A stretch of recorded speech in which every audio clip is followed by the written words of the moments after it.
করেছে এবং রাজনীতির ময়দানে আমাকে বিগত নির্বাচনে বিজয়ী করে সর্বশেষ আমাকে বাংলাদেশের মন্ত্রীর মর্যাদায় আসীন করার জন্যে নিরলস পরিশ্রম করে চলেছেন। তাই আমি আপনাদের কাছে চিরকৃতজ্ঞ, আজীবন কৃতজ্ঞ থাকব যে আপনাদের সহযোগিতা, আপনাদের ভোট, আপনাদের সমর্থন, আপনাদের দোয়ার কারণে আমি আজকে এই জায়গায় পৌঁছাতে পেরেছি। আমি আপনাদের কথা দিতে চাই, আগামী দিনে আমার উপর যে দায়িত্ব অর্পণ করা হয়েছে সেটা আমি নিষ্ঠার সাথে পালন করব। আমাদের এই অঞ্চলের, এই এলাকার অনেক সমস্যা রয়েছে, বিশেষ করে এখানকার অবকাঠামো, এখানকার পরিবেশ, এখানকার শিক্ষা সংস্কৃতি সহ এবং স্বাস্থ্যসেবা নানান বিষয়ে কিন্তু আমরা অনেকখানি অবহেলিত, বিশেষ করে পুরান ঢাকার এই অঞ্চলটি। আমি আপনাদের কথা দিচ্ছি, ইনশাল্লাহ আপনাদের সমর্থন থাকলে আগামী যে 5 বছরের মধ্যে আমরা এই এলাকায় একটা রেভলিউশনারি একটা উন্নয়ন কার্যক্রম আমরা সেখানে সম্পন্ন করতে চাই। সেখানে শিক্ষা, স্বাস্থ্য সহ সংস্কৃতি, যেটা আমাদের সাংস্কৃতিক জোটের নেতৃবৃন্দ যে কথাটি বললেন যে শিক্ষা এবং সংস্কৃতিকে প্রাধান্য দিতে হবে, সেটিকে আমরা প্রাধান্য দিয়ে আগামী প্রজন্মকে আমরা এমনভাবে তৈরি করতে চাই যাতে তারা মাদক সহ বিভিন্ন যে অপসংস্কৃতি রয়েছে সেগুলোর থেকে দূরে সরে আসে এবং আমাদের প্রিয় মাতৃভূমি, প্রিয় বাংলাদেশকে সামনের দিকে এগিয়ে নিয়ে যাওয়ার জন্য একটা শক্তিশালী প্রজন্ম আমরা গড়ে তুলতে পারি। সেটার জন্য আমি নিরলসভাবে পরিশ্রম করে যাব ইনশাল্লাহ। আমৃত্যু আপনাদের জন্য দেশ ও জাতির সেবায় কাজ করে যাব। আমি আবারও ধন্যবাদ জানাচ্ছি আজকের যারা আয়োজকবৃন্দ রয়েছেন, আমাকে প্রধান অতিথি করে এখানে এনেছেন। আমি অত্যন্ত আনন্দিত এবং আমি গর্বিত আজকে এই অনুষ্ঠানে আপনাদের মাঝে উপস্থিত হয়ে কিছু বক্তব্য রাখার সুযোগ পেয়েছি এবং অত্যন্ত আনন্দের সাথে আপনাদের অনুষ্ঠানটি উপভোগ করেছি। সবাই ভালো থাকবেন। সবাইকে আবারও শুভ নববর্ষ জানিয়ে আমার বক্তব্য শেষ করছি। খোদাফেজ, বাংলাদেশ জিন্দাবাদ। সম্মানিত প্রধান অতিথির হাতে আদি ঢাকা সাংস্কৃতিক জোট ও ফরাসগঞ্জ স্পোর্টিং ক্লাবের পক্ষ থেকে আমরা তুলে দিচ্ছি একটু শুভেচ্ছা স্মারক। আদি ঢাকা সাংস্কৃতিক জোট এবং ফরাসগঞ্জ স্পোর্টিং ক্লাবের সম্মানিত কর্মকর্তাবৃন্দের হাত থেকে আমরা প্রধান অতিথির হাতে তুলে দিচ্ছি এই শুভেচ্ছা স্মারক উপহারটি।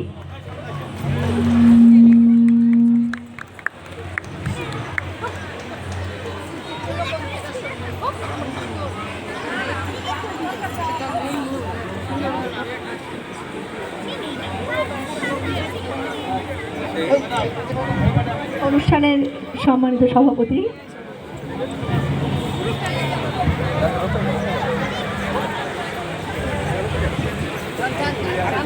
সম্মানিত অতিথিবৃন্দ,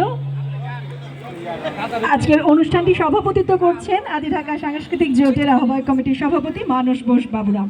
আমি সম্মানিত সভাপতিকে এবার বিনীত অনুরোধ জানাচ্ছি শুভেচ্ছা বক্তব্যের জন্য।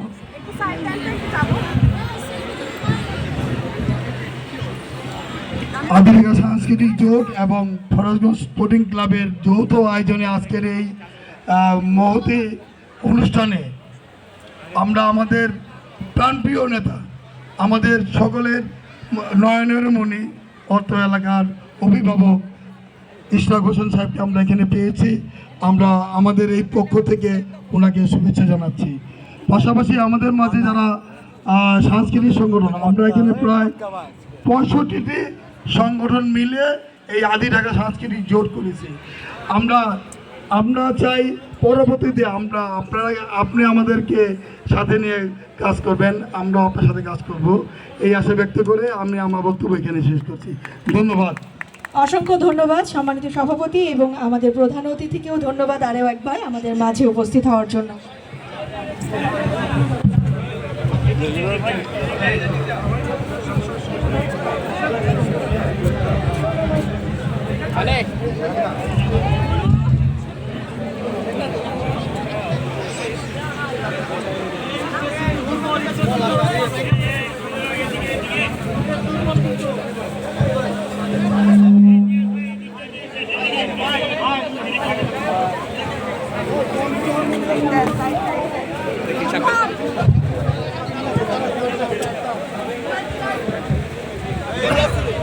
হ্যালো হ্যালো এরপর পরে আমাদের নৃত্যকলা একাডেমি নৃত্য পরিবেশন করবে। নৃত্যকলা একাডেমিকে প্রস্তুত থাকার জন্য অনুরোধ করছি। নৃত্যকলা একাডেমি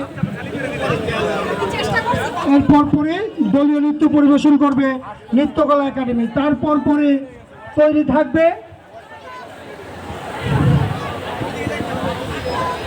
মারুফ ভাই। মারুফ ভাইয়ের একক সঙ্গীতের জন্য প্রস্তুত থাকবে। আমরা ফিরে যাচ্ছি আমাদের সাংস্কৃতিক অনুষ্ঠান মালায়। নৃত্যকলা একাডেমির নৃত্যশিল্পীরা এবার আসছে মঞ্চে তাদের নৃত্য পরিবেশনের জন্য।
বিসমিল্লাহির আমাদের বাংলাদেশের পুরান ঢাকা সুলতাপুর থানা 43 নং ওয়ার্ড ঐতিহাসিক লালকুটিতে আমাদের পয়লা বৈশাখী আজকে অনুষ্ঠান চলতেছে।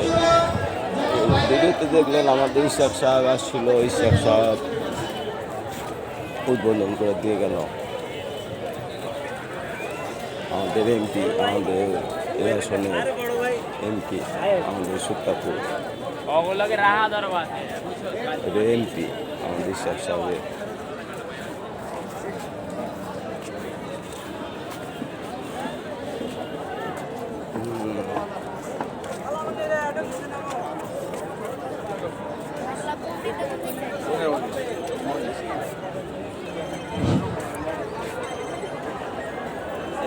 নৃত্যকলা একাডেমি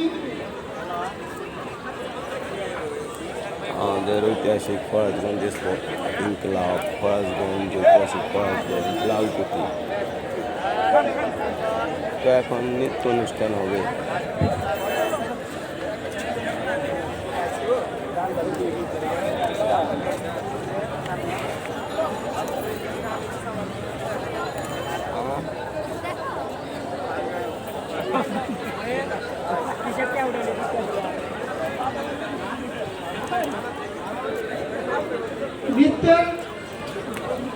নৃত্যকলা একাডেমি মঞ্চে চলে আসছে, প্লিজ।